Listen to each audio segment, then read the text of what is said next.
Hello friends, today we will discuss about the whole concept of John Locke. आज आम John Locke सब concept cover करिबा. Okay, let's see the content. First आम content देखिबा.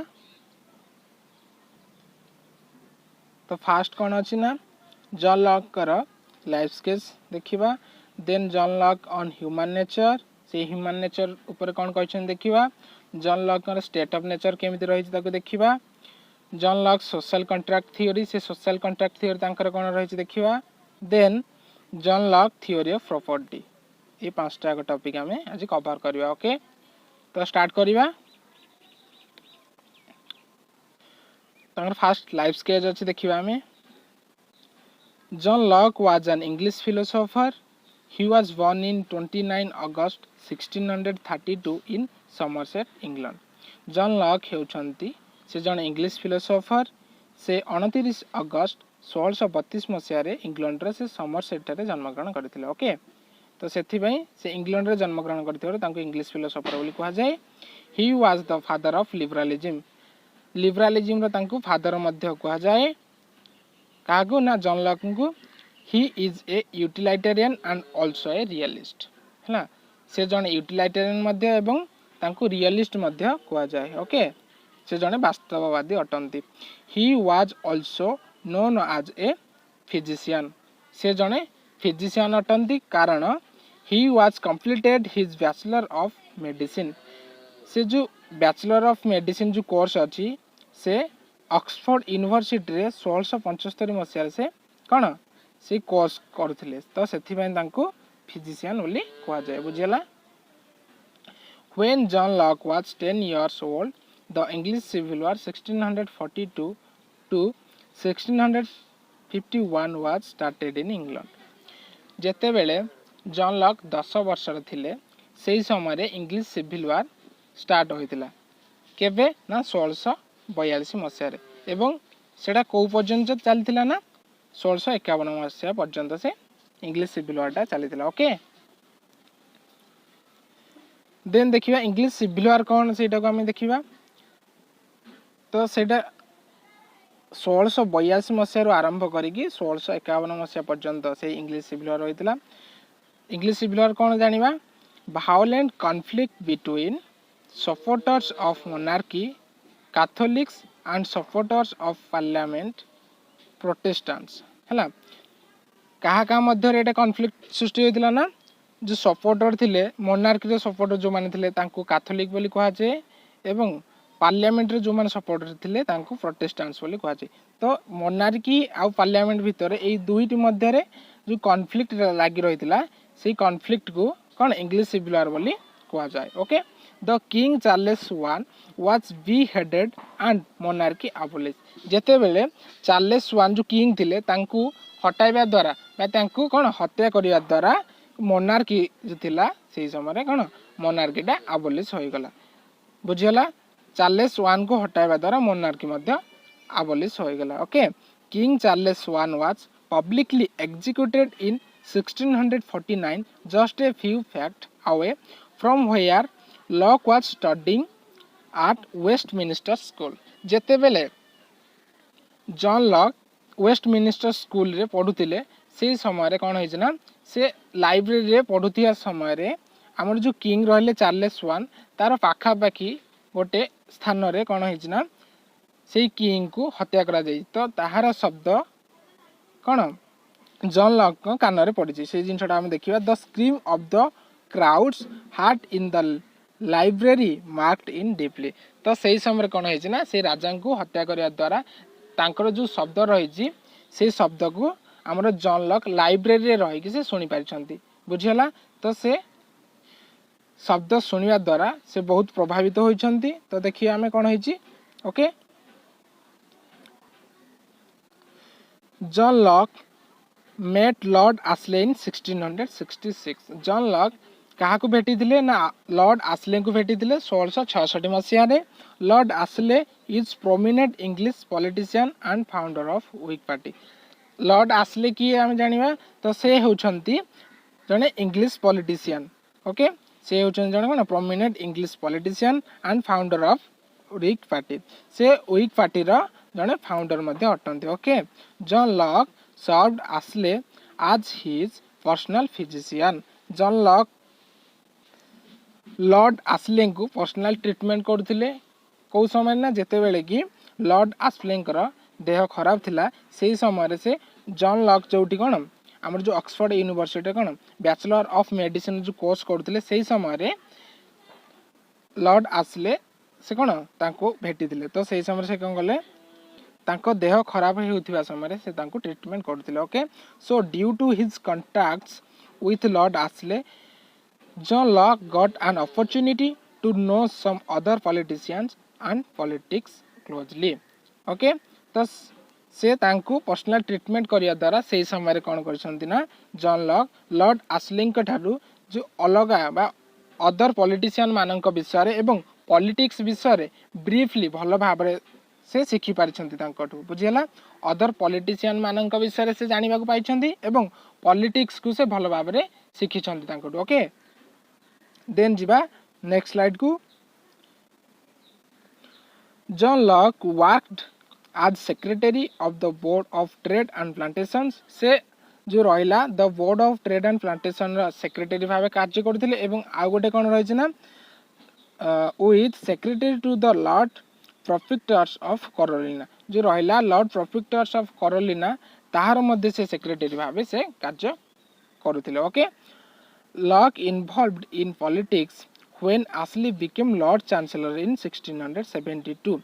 1672 मसीह Lord आसले जेते बेले लॉर्ड चांसलर बनी गले सही समय कौन कर लॉक पॉलिटिक्स सहित भल भाव में इनवॉल्व हो जाइछन्ते ओके देन ग्लोरियस रिवोल्यूशन कौन आम जानिबा ग्लोरियस रिवोल्यूशन होइतिला केबे ना 1688 मसीह से होइतिला ओके तो ग्लोरियस रिवोल्यूशन कौन आम जानिबा transformation of Britain from absolute monarchy into parliamentary democracy तो जो रही एब्सोल्यूट मोनार्की सेटा कौन है ट्रांसफर हो कौटी ना पार्लियामेंटरी डेमोक्रेसी को से ट्रांसफर हो तो से ट्रांसफर टाकू से ट्रांसफॉर्मेशन प्रक्रिया टाकू कौन कह जाए ग्लोरियस रिवोल्यूशन बोली कह जाए एब्सोल्यूट मोनार्की कौन है ना ट्रांसफर हो parliamentary democracy okay it also known as bloodless revolution जो ग्लोरियस रिवोल्यूशन को ताको ब्लडलेस रिवोल्यूशन मध्य कह जाए बुझीला Locke supported glorious revolution John Locke glorious revolution को सपोर्ट करथिले कारण से एब्सोल्यूट मोनार्की रो एग्नेस्ट रे थिले तो सेति पई तांको कोन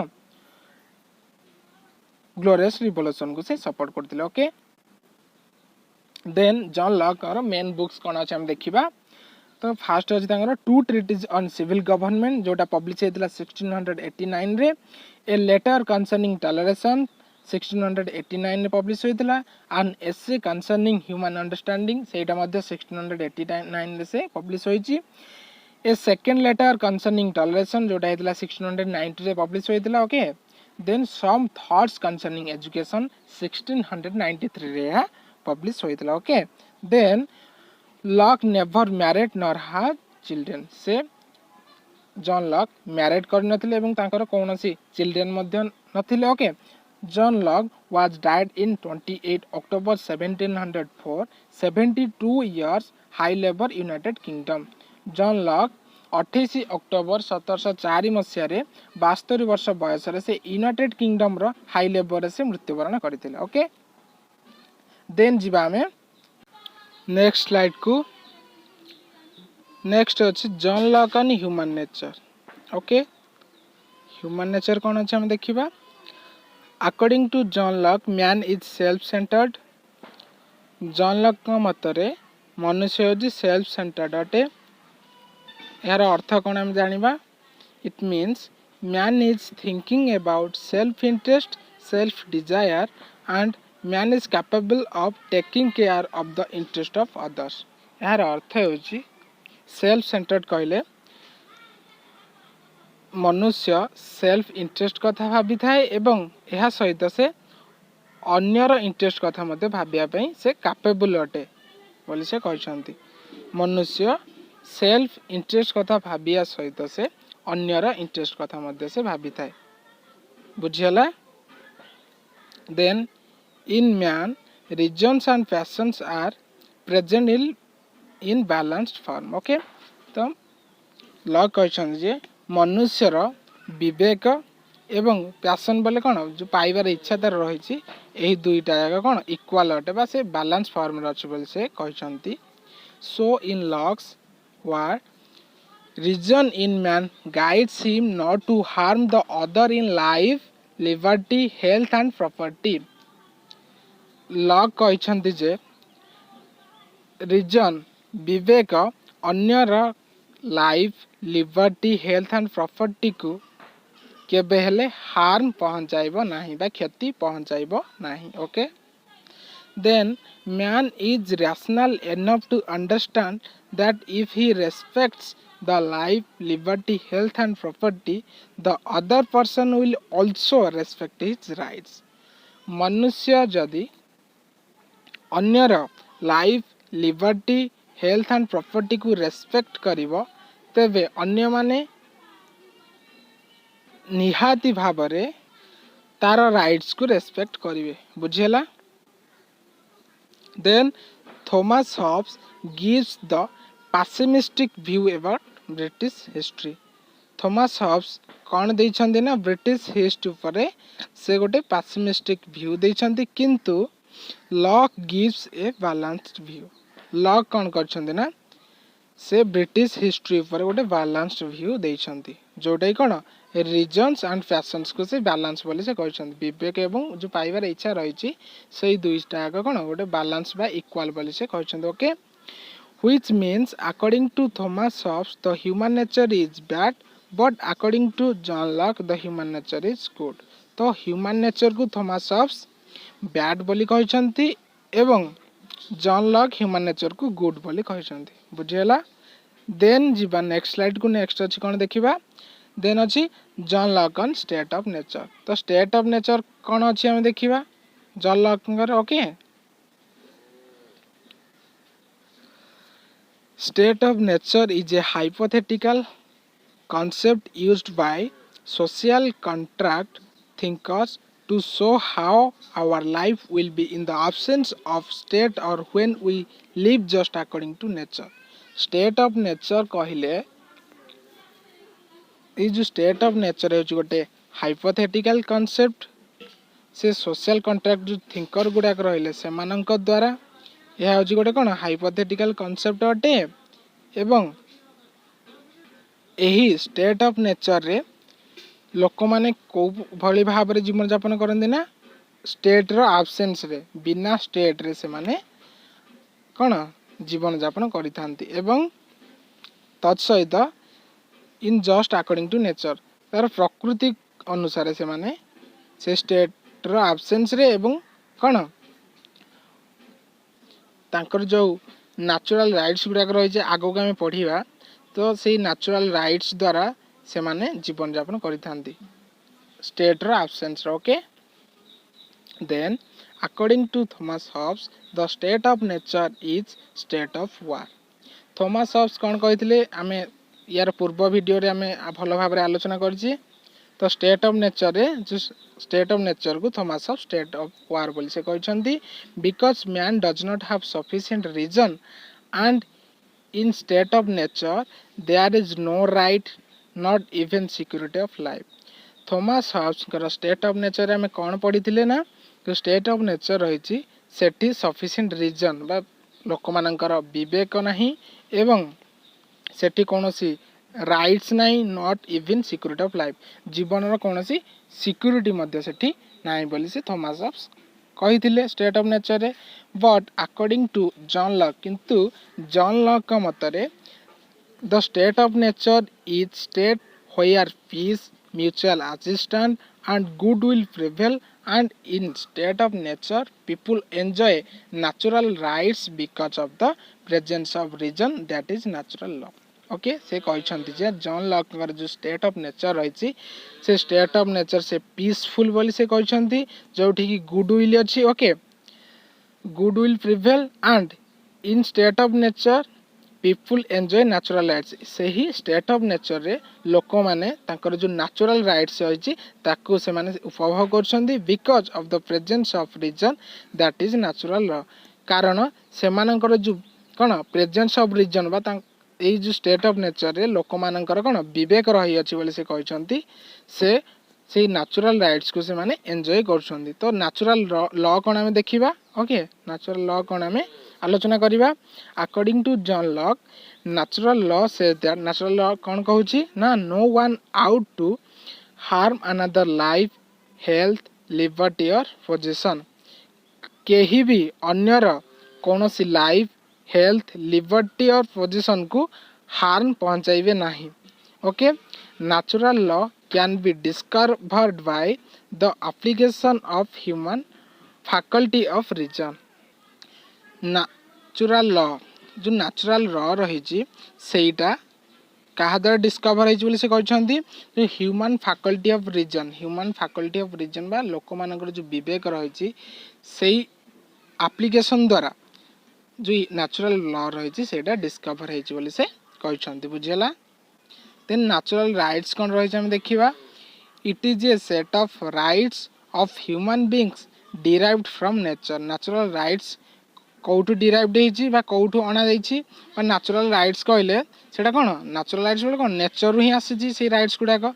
तो ह्यूमन बीइंग्स कौटू आनी नेचर जो राइट्स गुड़ाक पाई ताकू ही नेचुरल राइट्स बोली कहा जाए। It exist before the formation of state. यह फॉर्मेशन ऑफ स्टेट मान स्टेट तैयारी होगा पूर्वरु है स्टेट तैयारी होगा पूर्वर ही नेचुरल राइट्स गुड़ाक रही अछि। John Locke identified right to life liberty and property as natural rights. John Locke जो right to life right to liberty and right to property यही तीनोटी राइट्स को से नेचुरल राइट्स बोली से कहते बा आइडेंटिफाई करछंती बुझियला। He postulates that state it was created for the protection of natural rights of man। John Locke कहते जे जो स्टेट क्रिएट होइछि कोथि स्टेट क्रिएट होइछि ना जो नेचुरल राइट्स गुड़ाक रही लोक मानकर जो नेचुरल राइट्स गुड़ाक रही से गुड़ाक प्रोटेक्शन करिया पई बा प्रोटेक्शन देबा पई स्टेट क्रिएट करा जिवो बोली से कहछन्ती बा स्टेट क्रिएट करिया पई से कहछन्ती। ओके, तो आम आग को देखा reason for social contract. Okay, so state of nature रो कंडीशन ठीक थाई मध्य सोशल कॉन्ट्रैक्ट कौन पई जरूरी बा आवश्यक तार रीजन गुड़ी हम जानिबा। तो peace and goodwill is prevailing in state of nature but it is not rational to live things on goodwill of man. यार अर्थ होची जॉन लॉक कहते जे स्टेट ऑफ नेचर पीसफुल थिले मध्य मनुष्य निजर इच्छा बा निजर पैशन को गुरुत्व देव। यार कहियार अर्थ होची देखिए आम आगे कौन अच्छे बिकज इफ मैन हाज रीजन मैन ऑल्सो हाज पैशन। से कहले जे जदि मनुष्यर कौन विवेक अच्छी यह सहित मध्य कौन तार पैशन मध्य अच्छी माने तार पाइबार जो इच्छा बा सेल्फ इंटरेस्ट जोटा कह जाए मनुष्य सदा सर्वदा पैशन को ही अधिक मात्रा रे आवश्यक करिଥାଏ बुझिहला। So man requires a central authority और ए सेंट्रल गवर्नमेंट। तो सही सिचुएशन को आधार करी से एक सेंट्रल अथॉरिटी बा सेंट्रल गवर्नमेंट को क्रिएट करिया पे कहिसंती। ओके, देन जीवा absence of common authority to make execute and adjudicate law। State रे कॉमन अथॉरिटी रो absence रे बा अथॉरिटी रो अनुपस्थिति रे कौन असुविधा होची ना लॉ मेकिंग रे असुविधा होची ताको एग्जीक्यूट करिया रे असुविधा होची एवं adjudicate करिया रे मध्ये असुविधा होची। So in state of nature a state of nature रे कॉमन अथॉरिटी वाज absent। तो कॉमन अथॉरिटी जो रहिले से absent थिबारु hence everyone was interpreting the natural law according to their own preferences. So लोक मैंने कौन करेंगे ना स्टेट रे कौन सी अथॉरिटी नथिबा बेले से माने निज इच्छा अनुसार नेचुरल लॉ को उपभोग करिए बुझिला। We can not expect a person who kills his brother to proclaim himself as equity. Okay, से कहले जे आमे यह एक्सपेक्ट करि परिबा नाही जे गोटे लोक बा गोटे पर्सन से निजर भाई को तार सेल्फ इंटरेस्ट पाई बा निजर पैशन पाई से ताकू हत्या कर दे पारे। ओके, तो से गोटे रिजन जे सोशल कॉन्ट्रैक्ट क्रिएट करने। Okay, then hence to remove this inconveniences man enters into a contract. तो ये जो सिचुएशन रहा जो कॉन्फ्लिक्ट रहा या दूर करने से कौन कहते ना कॉन्ट्रैक्ट को साइन करने बा सोशल कॉन्ट्रैक्ट क्रिएट करने से कहते जॉन लॉक। ओके, देन जीवा नेक्स्ट स्लाइड को। नेक्स्ट अच्छी कौन John Locke social contract theory. तो तापर कौन आसला सोशल कॉन्ट्रैक्ट थ्योरी विषय में देखा सोशल कॉन्ट्रैक्ट केमिति हिची। Okay, Thomas Hobbes social contract there was a single contract but in John Locke social contract there are two contracts. Thomas Hobbes कर जो सोशल कॉन्ट्रैक्ट रही सेटा कौन सिंगल कॉन्ट्रैक्ट अच्छी बट जॉन लॉक जो contract अच्छी सेटा डुअल कॉन्ट्रैक्ट बा से दीटा कॉन्ट्रैक्ट अच्छी बोली से कहते बुझेला। कौन कौन रही देखा man enters into two contracts है। तो फास्ट कौन अच्छी first contract lead to the creation of civil society. First contract कौन रही ना सिविल सोसाइटी क्रिएशन से रही फास्ट कॉन्ट्रैक्ट। तो सिविल सोसाइटी केमती क्रिएशन है देखिए आम Locke said that in state of nature man was already living in a society due to reason. John Locke कहते जे स्टेट ऑफ नेचर रे मनुष्य तार रीजन अनुसार तार विवेक अनुसार से सोसाइटी रे बसवास करुँची। Okay, civil society was formed in the first contract. जो सिविल सोसाइटी क्रिएट है फास्ट कॉन्ट्रैक्ट रे से क्रिएट है। Okay, in the state of nature man was enjoying rights but there was no formal recognition और guarantee. यार अर्थ है state of nature रे मनुष्य तार राइट्स को एंजॉय कर उपभोग कर किंतु से कौन सी भी रिकॉग्निशन बा गारंटी किसी नहीं। ओके, से कहवा कथा जे मनुष्य जो राइट्स रही से राइट्स रे केते बेले भी हार्म पहुँची पारे। ओके, तो से कहते तार कौन सी गारंटी ना जे मनुष्यर जो राइट्स रही से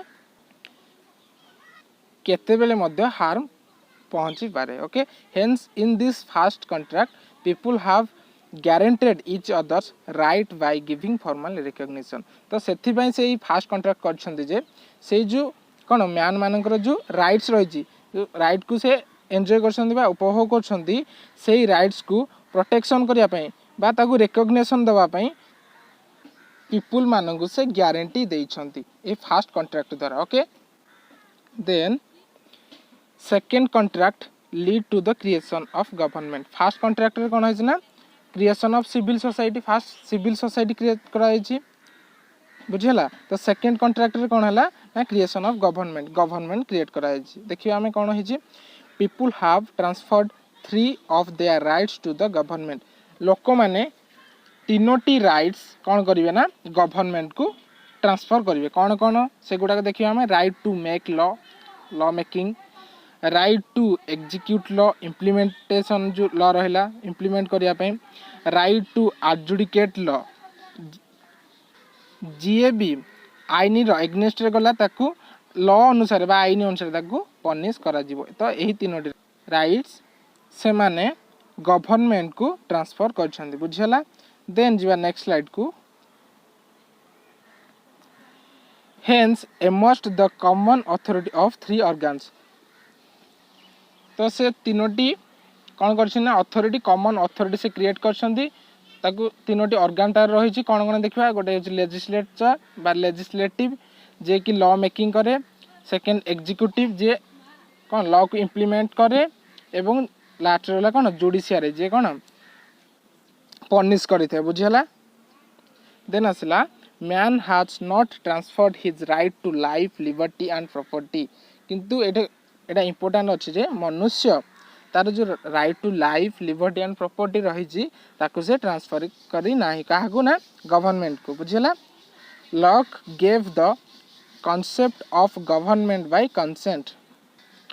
लॉक कहते जे गवर्नमेंट जो रही सेटा कंसेंट द्वारा क्रिएट है। तो सेटा केमिति क्रिएट है देखा it means election of the persons who are going to run the government. यार अर्थ होची से जो रही गवर्नमेंट से केमिति क्रिएट होइछि ना इलेक्शन माध्यम रे क्रिएट होइछि देखिबा हमें कोन रहि जागु those who will get majority will form the government तो इलेक्शन माध्यम रे से कोन होइछि ना गवर्नमेंट रो अथॉरिटी जे क्रिएट करा जाउछि ताको बुझिला तो जोटा मेजॉरिटी रहिला इलेक्शन माध्यम रे जो पार्टी मेजॉरिटी पाइबो से कौन करियो ना गवर्नमेंट को रन करियो बुझिला John Locke supported majoritarian model of democracy John Locke काहा सपोर्ट करथिले ना मेजॉरिटेरियन मॉडल ऑफ डेमोक्रेसी के से सपोर्ट करथिले बुझिला once the government is formed all are supposed to follow the laws no one can claim that I will not voted for the party in power यार अर्थ हो से कहले जे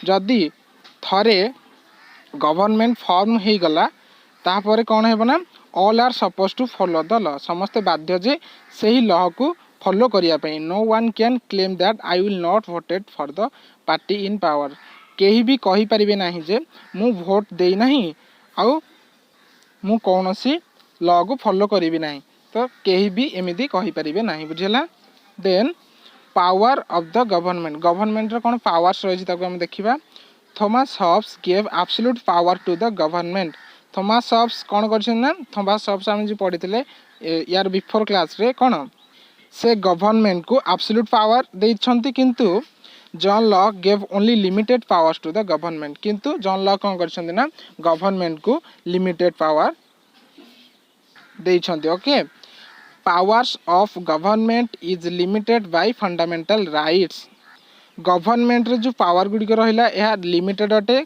जो फंडामेंटल राइट्स द्वारा कौन कौन रही ना right to life liberty and property ये जो right to life and liberty और प्रॉपर्टी को छाड़ी देले आउ जहाँ भी राइट्स रही से गवर्नमेंट को देइछन तो ये जो फंडामेंटल राइट्स तीनोटी रही right to life liberty and property यही तीनोटा को से लिमिटेड करछंती बुझिला government has no original powers but only delegated powers that is it cannot act on its own will it has to act according to the will of people से कहिछंती जे government रो कोनोसी original powers नाही किंतु governments रो कोन रही ना delegated power रही ता कोन ना it can not act on its own will say government से निज इच्छा अनुसार से कोन शासन करि परिबो नाही it has to act according to the will of people से लोक मानकर इच्छा अनुसार से तांको शासित करियो बुझिला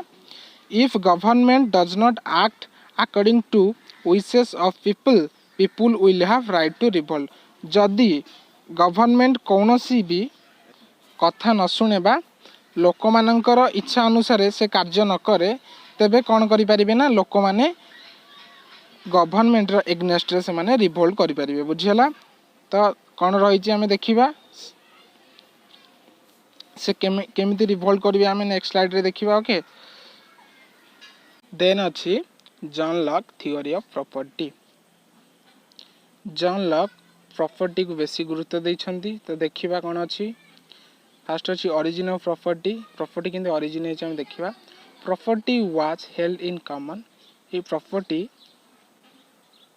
साधारण अटे बा समस्तंकर बोली से कहिछंती John Locke but property can never remain in common किंतु यह बेसी समय पर्यंत साधारण होइकी रहे नाही okay those who were industrious enterprising became owners and those who were lazy quarrelsome and day dreamers became poor or remain पोर से कहिछंती जो माने कार्य करंती बा जो माने कर्म करंती से माने कौन ये जो इंडस्ट्री रहा एंटरप्राइजिंग रहा तार ओनर हंती एवं जो माने लेजी अलसुआ क्वारेलसम एंड डे ड्रीमर्स दिन बेले जो माने स्वप्न देखी थांती से माने कौन ना गरीब होइकी रही थांती बुझिला according to John Locke God has created apple milk and meet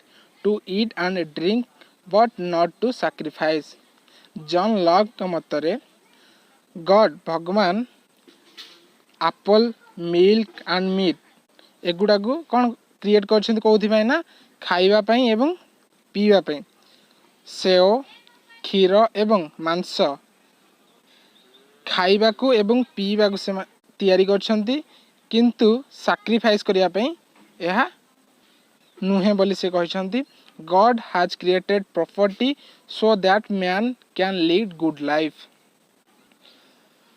God property को क्रिएट करछंती कोथि पई ना लोक मानकर गुड लाइफ पई okay then according to John Locke man has natural rights to property Locke मतरे लोक मानकर नेचुरल राइट्स होची प्रॉपर्टी प्रॉपर्टी को से नेचुरल राइट्स बोली कहछंती लोक मानकर man has absolute right over his property लोक मानकर प्रॉपर्टी ऊपर एब्सोल्यूट पावर रहिची बा एब्सोल्यूट राइट रहिची बोली से कहछंती without property one's life and liberty has no meaning because he will just be a slave without property गोटे लोकर लाइफ लिबर्टी की लाइफ एंड लिबर्टी रहा तार जीवन एवं तार स्वतंत्रता मीनिंगलेस बोली से कहते because he will just be a slave कारण विदाउट प्रॉपर्टी रे से कौन स्लेव पलटि जीव दासत्व पलटि जीव बोली से कहते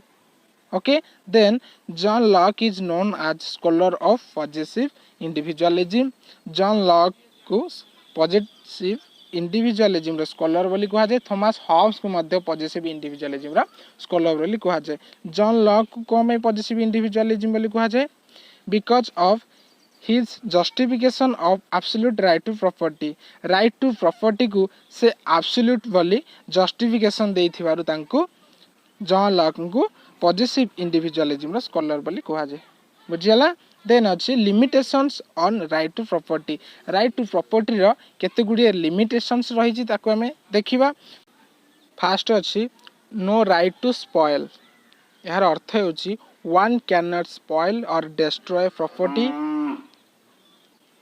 केही भी प्रॉपर्टी को स्पॉइल बा डिस्ट्रॉय करि परिबे नाही ओके केही भी प्रॉपर्टी को नष्ट करि परिबे नाही property is a sacred institution property को से गोटे पवित्र अनुष्ठान बोली से कहछंती देन सेकंड लिमिटेशंस कौन रही लेबर लिमिटेशंस यार अर्थ कौन only that property is justified which is the product of labour not of force and fraud से कहछंती जे जेउ प्रॉपर्टी निजर परिश्रम द्वारा मिली थाए ताकू से जस्टिफाइड बोली कहछंती एवं जोटा फोर्स करिकी बा फ्रॉड करिकी जे प्रॉपर्टी मिले ताकू से अनजस्टिफाइड बा जस्टिफाई नुहे बोली से कहछंती ओके देन थर्ड लिमिटेशंस कौन रही ना no right to deprive others यार अर्थ कौन देखिए right to property belongs to all right to प्रॉपर्टीटा यह समस्त को बिलोंग करे none can deprive the other of this right केही मध्य अन्यर राइट टू प्रॉपर्टी को छड़े पारिबे नाही ओके ताको वंचित करि पारिबे नाही बुझियला यह सहित जॉन लॉक सबु कॉन्सेप्ट कवर हो जाइए okay thank you for watching this video please like share and subscribe this channel